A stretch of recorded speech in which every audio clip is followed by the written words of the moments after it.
Bismillahirrahmanirrahim. Assalamualaikum warahmatullahi wabarakatuh. Bagaimana kabarnya anak-anak? Semoga sehat selalu. Baik, pada pertemuan kali ini kita akan membahas tentang Quran Surat Al-Hujurat ayat 13. Namun sebelum kita memahami tentang materi tersebut, sedikit Bapak akan cuplik tentang sabda Rasulullah SAW yang berbunyi, A'udzubillahi minasyaitonirrajim. Bismillahirrahmanirrahim.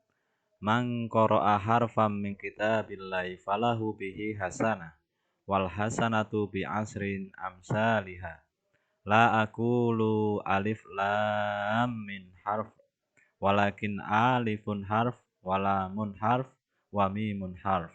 Rawahu Tirmizi an Abdillah bin Mas'ud, yang artinya siapa saja yang membaca satu huruf dari kitabullah atau Al-Quran, maka dia akan mendapat satu kebaikan.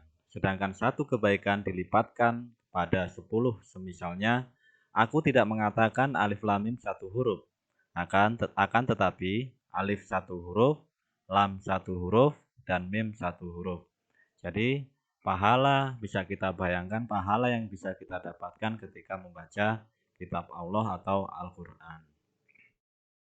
Baik, kita lanjut saja ke dalam surat Al-Hujurat ayat 13. Anak-anak tolong disimak bagaimana cara membacanya. A'udzubillahi minasyaitonirrajim.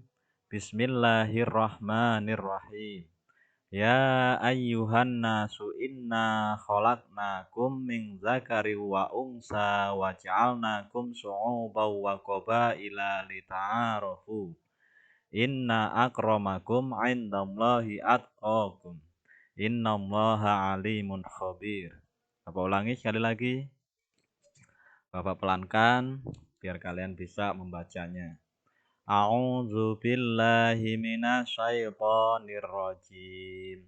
Bismillahirrahmanirrahim. Ini cara membacanya. Perhatikan anak-anak.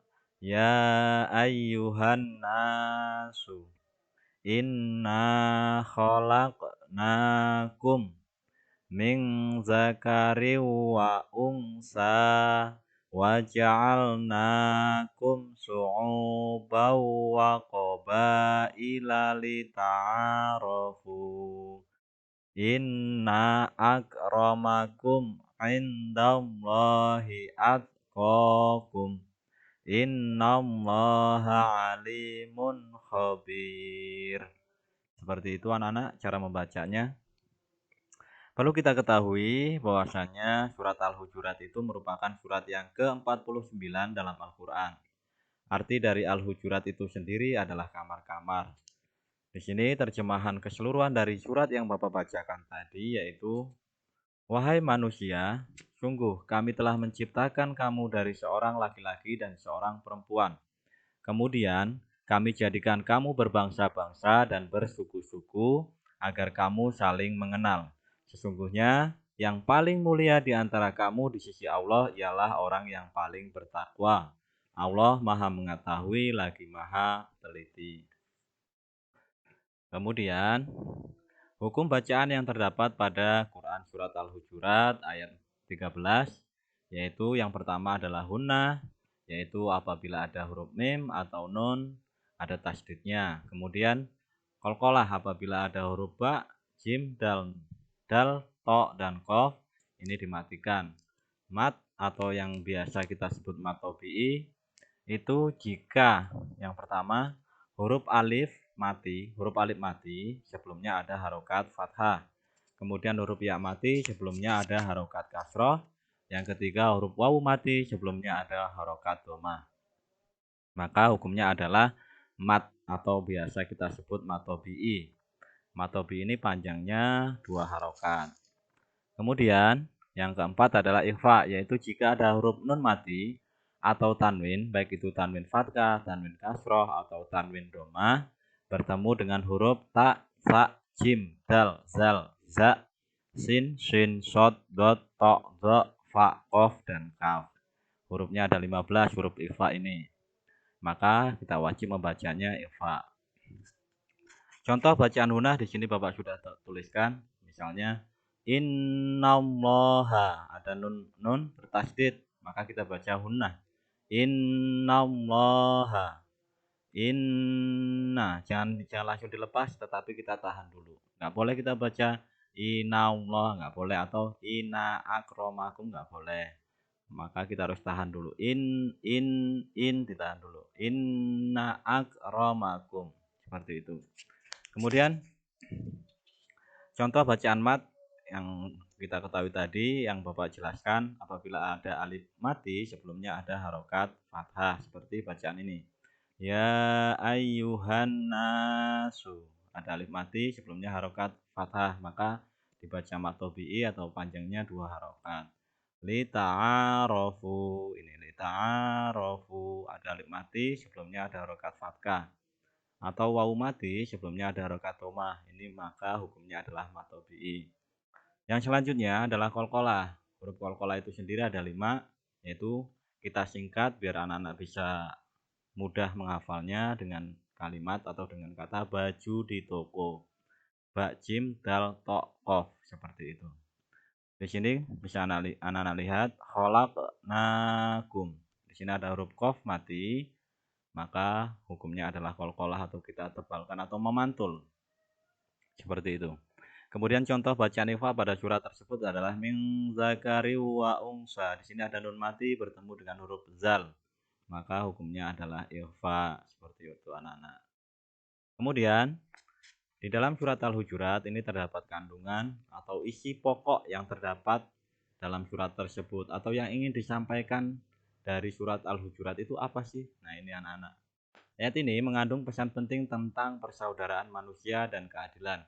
Ini menyatakan bahwa semua manusia berasal dari satu pasangan manusia, dan mereka dibagi menjadi bangsa-bangsa dan suku-suku agar mereka dapat saling mengenal dan belajar satu sama lain.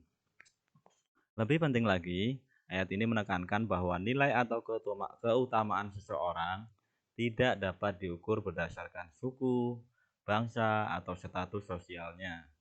Yang paling mulia di hadapan Allah adalah orang yang memiliki ketakwaan dan keimanan yang tinggi.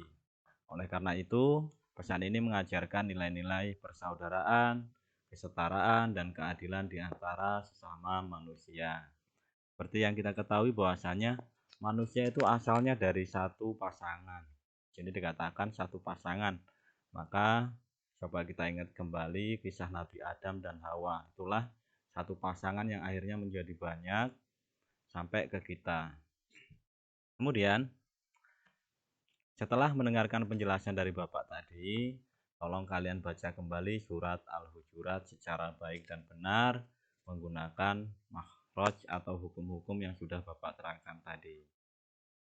Setelah kalian membaca surat tersebut, maka di sini ada tugas, anak-anak pasangkanlah ayat dengan terjemahannya. Di sini ada waja'alnakum syu'uban wa qabaila. Ini artinya apa? Nanti kalian pasangkan dengan menggunakan tanda panah. Misalnya pada hadis ini atau pada ayat ini pasangannya adalah agar kamu saling mengenal, maka dibuat garis seperti ini atau diberi tanda panah. Kemudian tugas yang terakhir adalah bacalah dengan cermat tafsir ringkas Quran surat Al-Hujurat ayat 13. Ini kalian baca, kemudian kalian paparkan apa isi dari pokok Quran surat Al-Hujurat tersebut. Kemudian nanti kalian presentasikan di dalam atau di depan kelas. Seperti itu anak-anak. Mungkin itu saja di pertemuan kita hari ini. Kurang dan lebihnya Bapak mohon maaf, dan jangan lupa kerjakan tugas. Dan Bapak akhiri, wabillahi taufiq wal hidayah. Wassalamualaikum warahmatullahi wabarakatuh.